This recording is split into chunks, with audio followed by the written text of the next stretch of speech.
Ito ay totoong kwento. Noong 1977, nawalan ng asawa ang magsasakang Argentinian na si Pedro Martin Ureta nang biglaang pumanaw si Graciela dahil sa brain aneurysm. Ilang taon bago iyon, habang magkasama silang nanirahan sa kanilang bukirin, napansin nila ang isang sakahang may hugis balde ng gatas.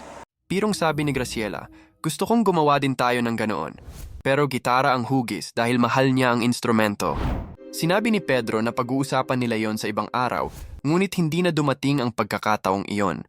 2 taon matapos siyang mawala, sinimulan ni Pedro at ng kanilang 4 na anak ang pagtatanim ng libu-libong punong cypress para sa katawan ng gitara at asul na eucalyptus para sa mga kwerdas.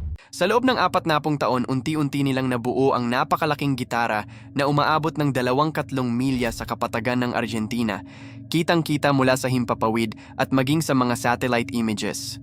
Ginawa ito ni Pedro para tuparin ang gusto ng asawa niyang namayapa na.